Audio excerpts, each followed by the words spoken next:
Okay, YouTubers, I loved that we did Fast Training Week over here with you this week. So thank you for those of you who found the community page and you commented on it. Your comments, by the way, were so generous and so kind, and I really appreciate it. And then many of you also had some really well thought out comments. So know that we're trying to use our community page over here a little bit deeper. I want to talk specifically about what do you do if you've been fasting this week. So what do you do after the fast? And there's a couple key points that I want to make. The first is that as you move into this weekend, really think about the quality of your food. So I'm a big fan that you go through these periods where we're intense with our fasting, like we did just this week.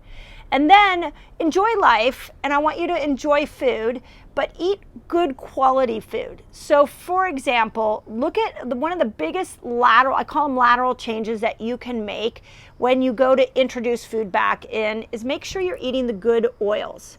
There's no need to be eating canola oil, vegetable oil, safflower, sunflower. Those are full of they have an inflammatory effect on your body. So a lateral change would be to make sure that you're eating the good oils. I use this example in my resetters that it's potato chips. You know, you look at a potato chip aisle, and even Lay's potato chips now has coconut oil packed potato chips. That's awesome. When you look at meat, could you eat a clean meat that is grass-fed or at least organic or at least doesn't have antibiotics in it? So think about how, as you move into eating again, you can make smart, healthy choices. I think that's the most important. It's pretty typical after a long fast like we just went through is I would encourage you to gently go back into food with some broths, and depending how deep of a fast you did, with broths and with vegetables. And then if you've been on a water fast longer than 3 days, I encourage you to wait 24 hours before you eat meat. It can be hard on the digestive tract, but everybody's different. So be gentle as you go back in. And I think it's hard because there's a tendency to want to, like, the fast is over. You want to jump back in to eating more, whatever you want, because now you're like unrestricted. So as you move back into these next couple of days, just be very conscious to eat healthy food. That's the one thing I would encourage you to. The second thing I got a question on is, okay, well, what do I do now? Like, we do Fast Training Week every month, so we will start doing it here from YouTube. If you want in my resetter group, there's an amazing community over there. So if you are on Facebook, just put resetters in the comments and we'll invite you in over there. But I like to go by what I call a 5-1-1 variation. So 5 days, you're doing a ketobiotic diet, which is 50 grams net carbs, 50 grams of protein, and over 60% of your diet is coming from good fat. That's real, and you're intermittent fasting. So for 5 days, you're going 13 or more hours with fasting, and you're doing the ratios I just talked about. 1 day a week, you're going to actually push your fast a little bit. You're going to go 24 hours. And in 24 hours, when you eat, you're going to do the same ratios I just told you. And then 1 day a week, you're going to feast. And with feasting, there's a couple of different ways depending upon what you're looking for. But, I feast on Sundays. Usually when I feast, we go to the farmer's market. There's some gluten-free muffins there. I'll get those. We have a big family dinner on Sunday nights. And so I don't count macros on that day. But again, I'm back in this. You really want to make sure that you're eating good ingredients. So the bad ingredients are going to kill you. I am not joking on this. And the food industry does not have your back. And just because there is a food in your local supermarket doesn't mean that it's healthy. So please understand that. So you're going to start by gently going back in with some broths and steamed vegetables. You're going to wait to eat animal protein for 24 hours. And then you're going to eat good quality ingredients. And once you're kind of a couple days into your refeeding, you're going to try 5-1-1. So that's kind of how I would move into getting back to a normal life. So the other questions that I had was we had a really cool conversation around stem cells this week. And remember that I want to just clear up a confusion that has showed up in a couple of my platforms here. After your reproductive years, you do not get as much. We don't know the exact amount, but your stem cell production, what your body is producing, is minimal compared to the 20-year-old version of yourself. And because you've been living longer on this planet, and you maybe have been eating the wrong oils and toxifying yourself, the stem cells that you actually have can be damaged. So you have less of them, and they can be damaged. This facilitates the aging process. So when you do this, I put the and I'll make sure, I put it this morning on my post on the community page. I put the 7 strategies that you can apply to keep your stem cells healthy. If you're over the reproductive ages where you're no longer having kids, then you want to look at applying those 7 strategies to keep the stem cells that you have healthy. Keep those healthy. And you want to mix into your health regime 5 days of fast mimicking. If you want to do it once a month, great. And the 3-day water fasts, because those are the ones that are proving to produce more stem cells. So work on producing more because you don't have as much, and take amazing care of the ones you have. Now, there are exogenous ketones, fascinating. There's a lot of real interesting studies where people are getting injected, they're getting IVs. Those are all really interesting. But from a natural standpoint of what you can do, follow those 7 things, and you'll take amazing care of the ones that you have. And these don't cost, those 7 things do not cost a lot of money.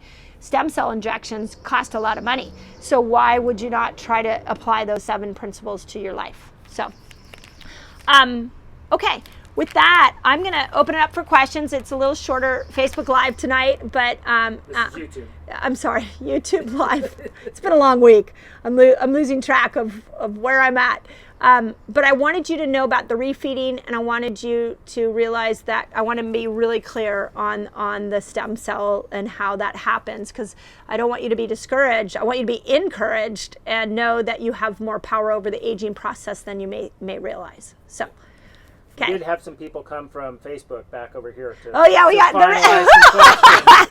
Okay, the resetters found me over here. Okay. Can people hear me? I'd love to know, so she doesn't have to repeat. Yeah, we got some feedback that people can't hear Sequoia when he asks questions. So some people have been wanting to know what you do afterwards, and and they want to know if you could do fast mimicking after a water fast, or after the week that we're done. Yeah, you could keep going. People want to know after this fast training week, can you keep going with fast mimicking? Absolutely, definitely. So, and I put out the 5-1-1. Yep. And then you just follow the macro on the 5 days. You just follow whatever eating. Yep. Yeah. So afterwards, you could keep going with fast mimicking if you want. Totally fine. You could do the 5-1-1, which is the 5 days of the macros I just said, 1 feast, 1 longer fast. So I have a little square that I put on Instagram. I'll put it here on the community page. I'll even put it in the resetters. And so I'll just to remind you what 5-1-1 is again. A question about if you're fat adapted. What is it? You said something about fat adapted and being able to fast easier. Yeah, people, once you get really fat adapted, fasting becomes easy. Because you're eating your fat stores. Well, with fat adapted, what you're doing is you're training your body to burn energy from fat.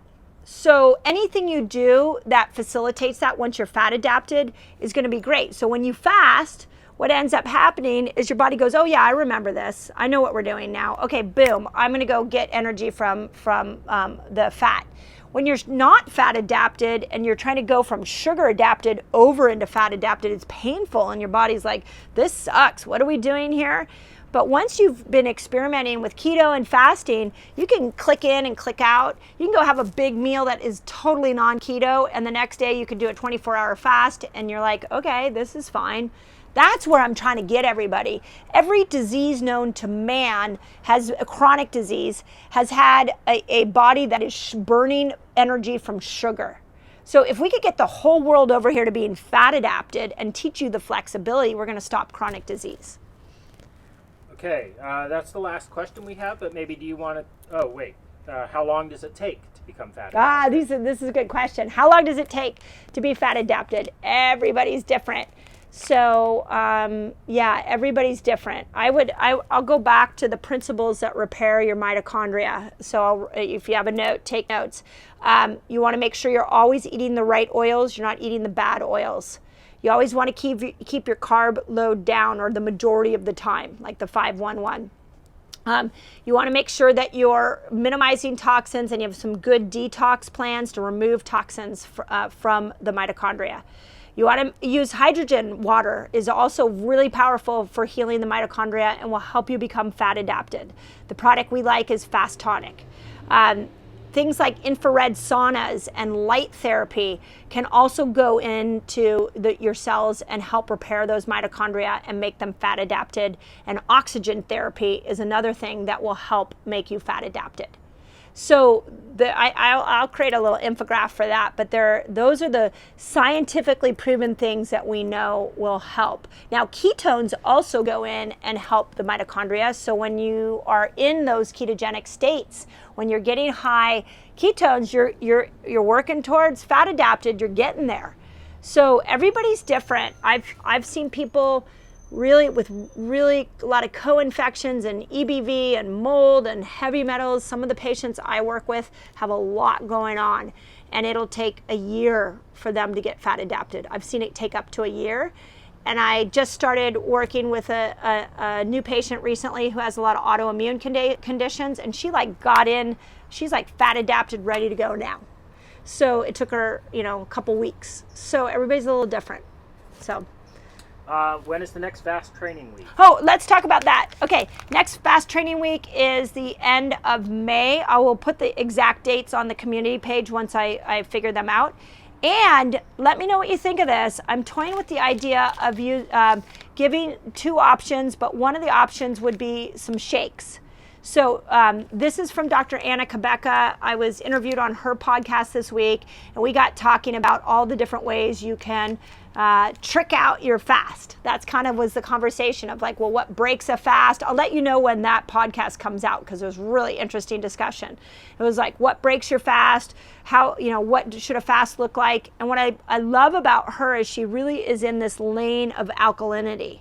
So I thought that on the next fast, we could include her keto green shakes, and it would look something like you fast for 20 hours and then you have a shake, or I got to do the macros on it. It might be that you could have 2 shakes. I'll come up with some recipes. So if you like the idea of fasting and then doing a shake, you wouldn't eat food, let me know that, because that could be really fun to do. But it'll be the end of May, and then the one after that will be the end of June. So. Question about regular sauna or steam room visits. Is there maybe a difference between dry fasting and sauna? You mean dry sauna or dry wet sauna? Sorry. Sorry. We're both mixing all our terms up now. Okay, let's talk about infrared saunas and saunas. So infrared saunas are special because they're using light with heat, and that has a bigger impact on the mitochondria. If you have a lot of mercury in your mouth, or you have a lot of toxicity in your mouth, it's best to do an infrared sauna where your head is out of it. So you can go to my Instagram. I put a picture of an infrared sauna that we're actually bringing into my clinic. So I like the head out. Now, there are some infrared saunas where you're in like a box and you're sitting in a wooden box. And those are great. They're more expensive than the ones where your head are out. But if you have metals in your mouth and you sit in this infrared sauna, while you're sitting there, you're causing those metals to come out. Not a fan of that. Steam room, you're not getting the infrared. I don't know what the heat is at. It probably is good on your joints, but it's not affecting the mitochondria. They actually have some science studies. Most of them are behind paywalls, but there are several science studies comparing the two. Oh, really? And interesting. Infrared sauna is doing more to the mitochondria. Yeah, what Sequoia said is there's some studies that are showing that the mitochondria does not getting as good of a repair in a steam sauna or even a dry sauna compared to the infrared. Infrared sauna has been around for a long time, and it's getting a lot of good research. So that's why I'm bringing one into my clinic so that we can start using it on our patients. So, and the brand I like that I'm pretty excited about, and this is the one I'm bringing in, is Sunlighten. We may have it on our page on Dr. Mindy's favorites. You can go look. But it's going to be amazing. It's very comfortable. Whereas there are some you can get on Amazon that are cheaper. But you sit in a chair and you kind of sit in a little box with your head out. I actually have one of those here at home. They're just not as comfortable as laying down in a tube with your head out. Right. So The science was basically saying that the steam sauna will keep the water in your cell. Ah. So it's not releasing the water from your that's cell. interesting. And not releasing the toxins as much. Yeah. So that was the difference. Steam saunas are still good. Yeah, I'm not dissing the steam sauna, but what Sequoia said was that it keeps the water in the cell, whereas infrared sauna will sweat it out and will detoxify the cell. So if I can lay down in a comfortable, place and sweat out and detox, I'm going to be pretty happy about that. So. Okay, so you guys are awesome. Again, I loved that we did it over here on YouTube. And thank you for bearing with us as we went through some kinks. Thank you for interacting with us over here. From this point forward, if you want, I'm going to dive into some more videos on here on YouTube on metabolism. If you want to join me in my women's reset that I'm doing, I'm guiding 50 women through my reset, and we have less than 10 now in there. Spots left. So I'm only taking 50 women plus my Academy year-long members because I want to really make an impact for you. So if you're interested in diving deeper into fasting and keto and diet variation and how it relates to weight loss, join me there. Just put Women's Reset in here. And if you want certain videos, let me know. I think I'm going to start doing some videos on very specific topics that we get a lot, like what breaks a fast and when do you take your supplements during a fast, and some very specific things you guys have asked. I'll make sure I'm over here doing it. I'm also, you can find me on Instagram. I do a lot of pictures of my foods and things like that on Instagram. So you can find me. And if you have questions, always reach out. I'm here. We're here for you. We want to see you thrive with your health. And I will end with this. Please do not ever lose sight of how powerful your body is. Please do not lose sight of that. Don't give up on yourself, even if your doctor has given up on you. Please do not give up on yourself, because your body can heal. So really know that that's the heart space in which we built this YouTube channel from.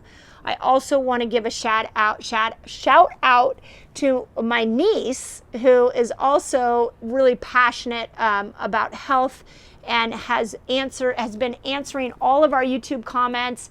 Rihanna, thank you so much for the time and effort you've put into supporting the YouTube channel. What you need to know about Rihanna is she sends me messages every day telling me what you guys are talking about, telling me where you're confused, letting me know what questions you have. She has been the pulse and the heart of this YouTube channel, making sure that you guys are getting your needs met with your comments and your questions. And so Rihanna, thank you. So grateful for your hard work for the better good of humanity. So with that, I hope that helps, and have an awesome day.